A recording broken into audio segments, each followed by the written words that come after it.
It was an ordinary morning for Mr. Grant Miller, a humble baker who had spent years perfecting his craft. His life revolved around delivering freshly baked goods to his loyal customers in his trusty van.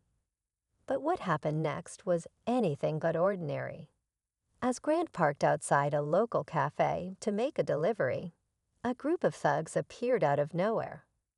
Laughing and jeering, they began vandalizing his van, smashing windows, slashing tires, and spray painting graffiti. To them, he was just a quiet, unassuming man who wouldn't dare stand up to them. What they didn't know was that Grant Miller wasn't just a baker. Beneath his calm demeanor and flour-dusted apron was the heart of an elite Army Ranger. Years of training and discipline had prepared him for moments like this. As the chaos unfolded, Grant took a deep breath. What would he do next? Stay tuned. Grant's mind raced as he watched the group continue their reckless destruction. They were loud and arrogant, clearly enjoying the chaos they were causing. He clenched his fists, forcing himself to stay calm. Confrontation wasn't his first choice. He had seen enough conflict in his past to know it could escalate quickly. But this wasn't just about a van. This was about respect, about standing up to those who believed they could intimidate others without consequence. As the thugs laughed, oblivious to the storm brewing beneath Grant's composed exterior, memories of his military days flashed in his mind. He thought about the missions that tested his limits and the unshakable focus he had developed in the field. These men didn't see that side of him. To them, he was just another easy target. But they were wrong. Still, he didn't act right away. Instead, he observed carefully, waiting for the right moment. Grant's patience was running thin, but he kept his composure. He noticed how the leader of the group, a tall, cocky guy with a leather jacket, seemed to feed off the laughter of his crew. They weren't just causing damage, they were showing off. Grant had seen men like this before, arrogant, reckless, and dangerous when underestimated. A few bystanders gathered at a safe distance, whispering nervously but not stepping in. Grant caught a glimpse of a young boy clinging to his mother's hand, his wide eyes fixed on the scene. That's when it hit him. This wasn't just about his van anymore. It was about sending a message to the thugs, to the crowd, and to himself. The leader of the group grabbed a metal pipe and turned toward the bakery sign, laughing as he swung it like a bat. Grant's jaw tightened, his instincts sharpening.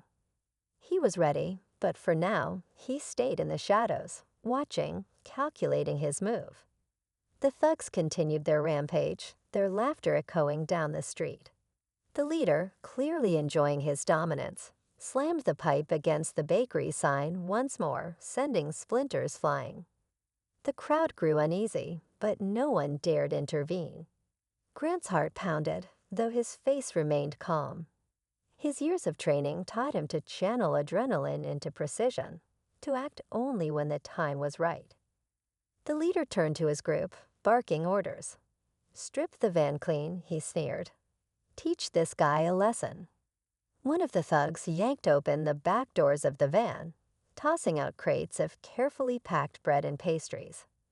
Grant's jaw tightened as he watched his hard work, hours of baking and preparation, shattered and scattered across the pavement.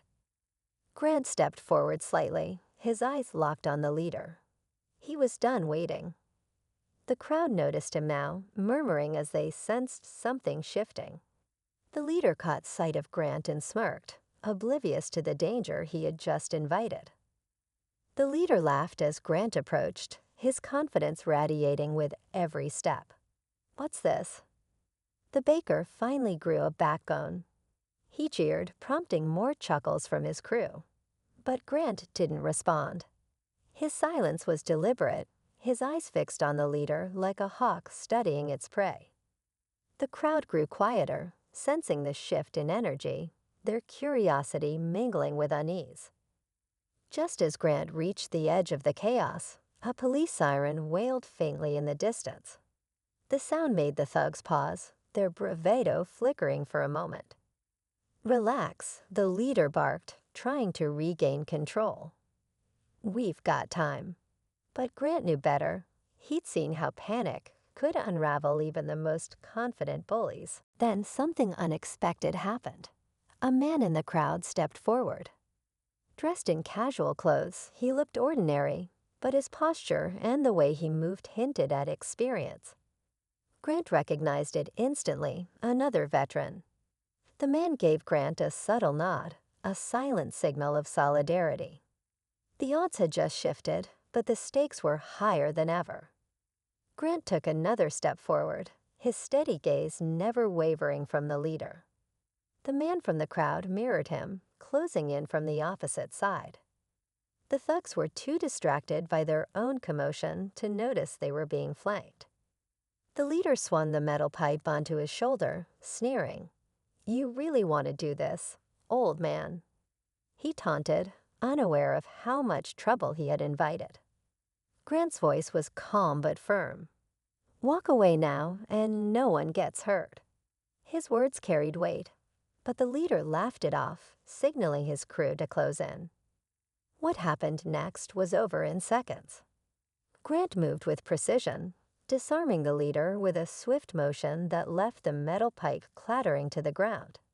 At the same moment, the man from the crowd stepped in, expertly handling two of the thugs with movements that revealed his own military training. The others froze, realizing they were outmatched. Before the chaos could escalate further, police cars screeched to a halt, lights flashing. The thugs scrambled to flee, but it was too late. Officers quickly apprehended them, and the street erupted in murmurs of disbelief and admiration. As the situation settled, the man from the crowd extended his hand to Grant. "Nice work, Ranger," he said with a knowing smile. Grant nodded, grateful but humble. And then came the twist. One of the officers recognized Grant. "You the guy who donated those meals to the shelter last week," the officer said, shaking his head. "Guess you're not just a hero in the kitchen." Grant smiled faintly, turning to assess his battered van. It would take time to repair, but his reputation, both as a baker and a quiet protector, was stronger than ever. As the last of the thugs were led away in handcuffs, the street began to return to normal. The crowd slowly dispersed, though a few stayed behind to check on Grant. One by one, people approached to thank him, their words filled with admiration. The young boy who had been watching earlier gave Grant a small wave, his mother whispering a quiet "thank you" before they walked away. Grant looked at his van, battered but still standing, much like himself. It wasn't the first time life had thrown him a challenge, and he knew it wouldn't be the last. With the help of the kind stranger who had stepped in, Grant began gathering the scattered bread and pastries. Before leaving, the man turned to Grant. "You've got grit, Ranger. Don't lose it." Grant nodded, a rare smile crossing his face. As he drove off to his next delivery, his van a little worse for wear, Grant felt a renewed sense of purpose.